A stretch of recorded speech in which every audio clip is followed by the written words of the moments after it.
What's up, everybody? Welcome to the Homie Hangout, where we help others move in excellence. And the farmeros are at it again.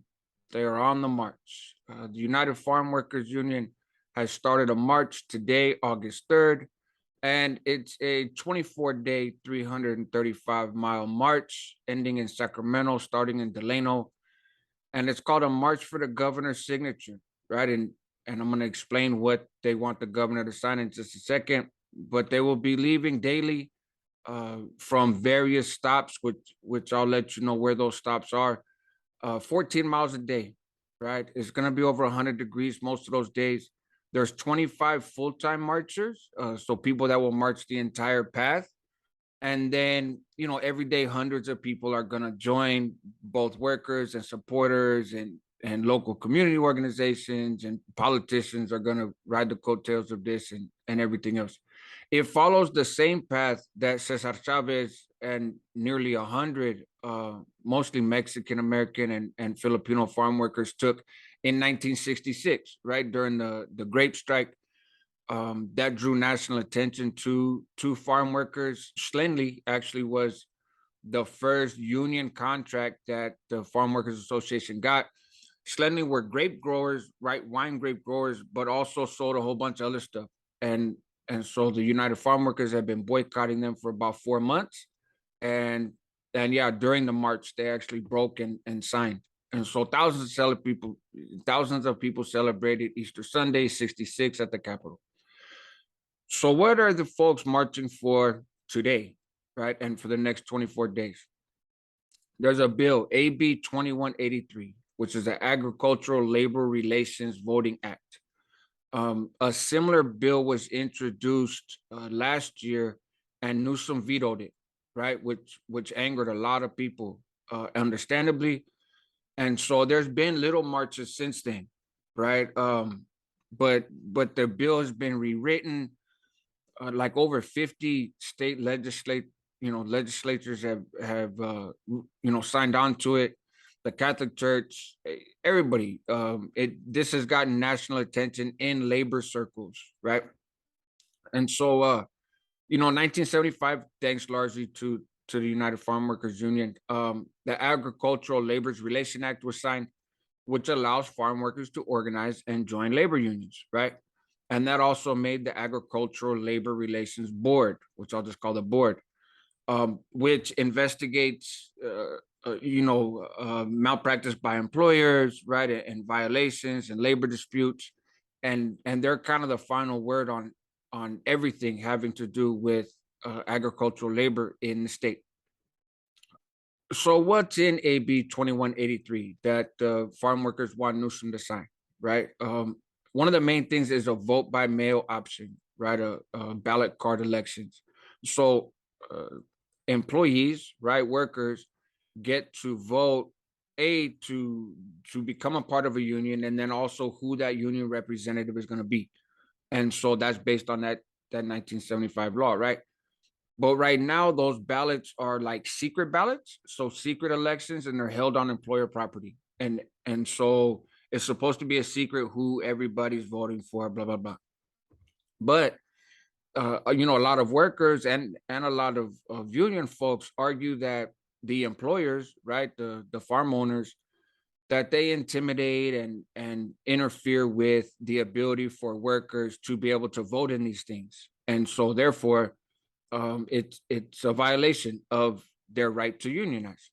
And so the other thing that they want is, or one of the other things is that instead of that form of elections, if the majority of members of this class of workers, right, on a particular, under a particular employer, if they all sign a petition, right, and send that to the board and say, this is who we want our representative to be, then, there's certain policies in place, right? But the board needs to look into that and make a decision within 5 days. And as long as the boxes have been checked, they have to approve that. So actually workers will be able to get their representatives a little bit faster. And again, another process for doing it, right? So you could have mail-in ballots, you can have petitions get signed, you can have options. And unions always want multiple options for how to contact and support and advocate on behalf of their union members, right? And there's federal laws around labor relation acts and that kind of stuff that that also provides for a lot of these kind of same things, but it's only a federal law and it specifically does not apply to any agriculture workers or what they call domestic workers. So what else do they want?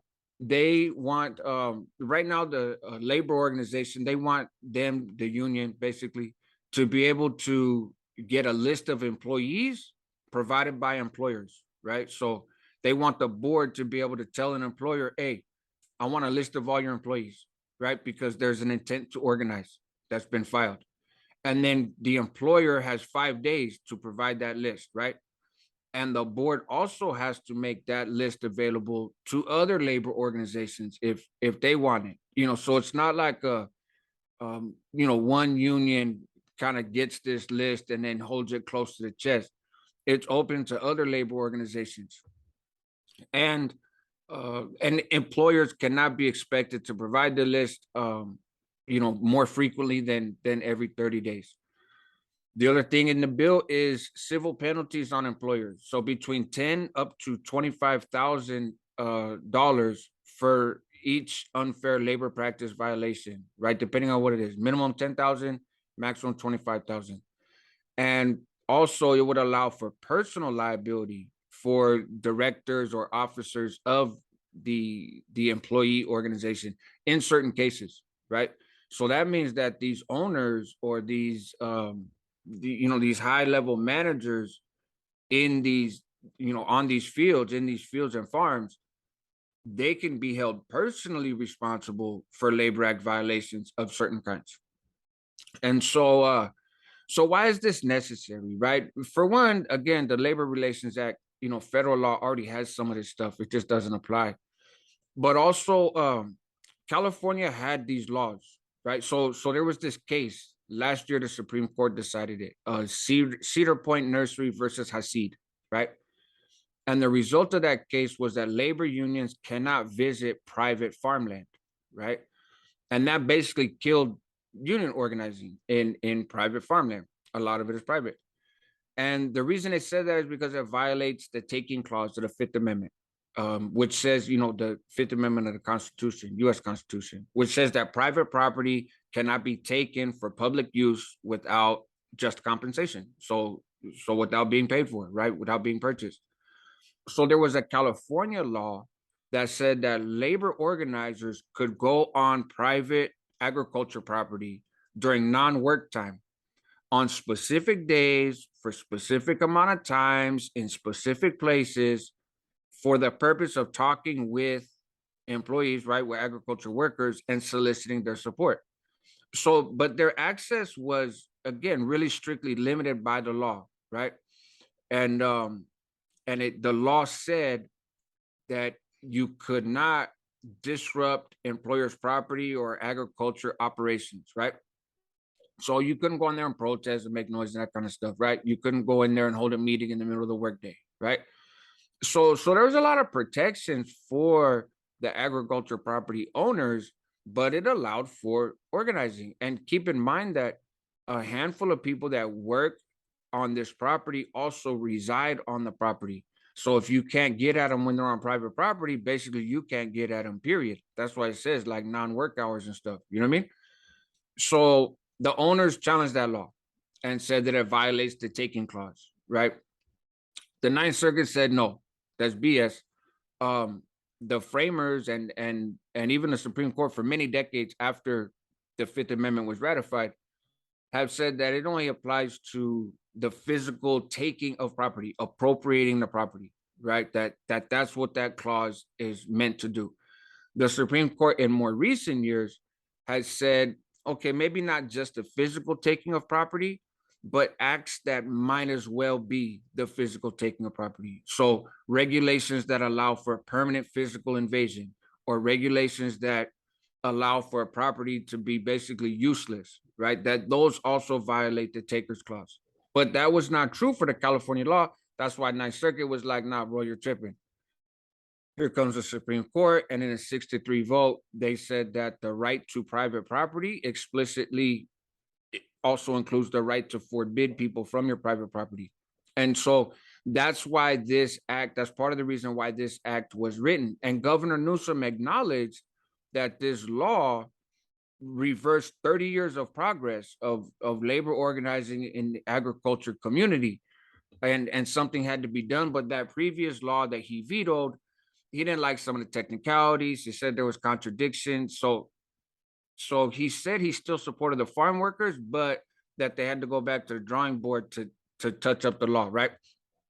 And just to show what kind of effect this law has had, in 2021, there was only one request for unionization to the Agricultural Labor Relations Board, and that was a pot farm, right? So where is this march going, right? And what are the details? It starts every day at 8 a.m. If you march for the day, then you're invited to have lunch. Lunch will be provided, right? So everybody have lunch together. There's water and electrolyte drinks, or like Gatorade, Propel, or something. That's available on the route to all marchers.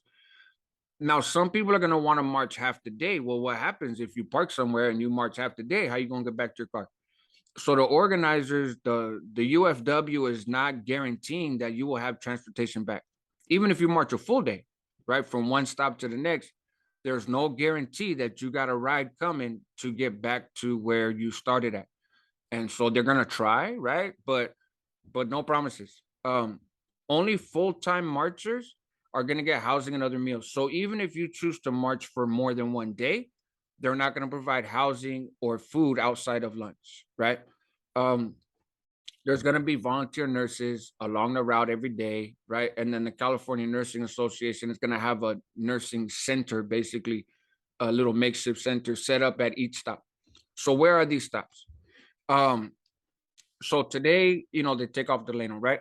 So what are the stops for the march, right? Delano, obviously, August 3rd, Rich Grove, August 4th, Terabella, August 5th, Porterville, August 6th, Lindsay, August 7th, Farmersville, August 8th, Visalia, August 9th, Cutler or Coulter, August 10th, Parlier, August 11th, Calawa, August 12th, Viola, August 13th, Madera, August 14th, LeGrand, August 15th, Merced, August 16th, Livingston, August 17th, Turlock, August 18th, Modesto, August 19th, Manteca, August 20th, Stockton on the 21st, Lodi the 22nd, Galt the 23rd, Walnut Grove the 24th, Elk Grove the 25th, and then on the 26th, they're going to march from Southside Park, which is in South Sacramento, to the Capitol on the 26th and be like, hey, full sign this, right? And there's going to be a lot of people on that leg of the march. And it's a common route. They do that like MLK Day and other stuff too, right? When people march to the Capitol. So I would encourage people, if you're in California and you live along this route, check it out, right? Or find ways to support. I will link to the website so that you can get other information, right, from the Farm Workers Union and get information about how to get in contact with the various committees. Each one of the stops has a committee, and so they're one organizing the details. But if you see the Virgin de Guadalupe and the California flag and the infamous Huelga bird flag marching down the road in any of these areas around these days, that's what's happening. Please, and I think most people should acknowledge this already, but just in case, I feel obligated to make a reminder. This is a peaceful event, right? And in the past, folks that identify with the North and folks that identify with the South have disrupted events like this, have disrupted these marches, right? Please don't. That's a horrible look, right? And this has nothing to do with geography. It has everything to do with human rights and dignity and the right to organize in labor and peaceful political protest, right? So yes, there's going to be a bunch of Huelga birds flying around, but those Huelga birds are not in the small-minded sense, right? They're the true saints. There's going to be people along the march that identify as Southsiders, right? And they're out there supporting their parents or perhaps even themselves in this march. And I would hope and pray that we could all coexist in these spaces. Ideally, we coexist, period, right? Because all this genocidal stuff is nonsense. But at minimum, for the purposes of this march, and while I don't speak for anybody, and I got no juice card in the north and obviously not in the south, I will say if you get caught up misbehaving at these places and you catch a case, um, I would expect that there's going to be some consequences behind the wall, right? Because that's not what this is about. In fact, I'm going to link to a video um, about an MM member from Southern California, Tortuga, who had a Huelga bird tattooed on him. And while we were all in the Pelican Bay Sioux program, he actually agreed to help participate in fighting another validated person's case, right? So it's this stuff goes bigger than that, man. And I would hope those that attend have that same spirit.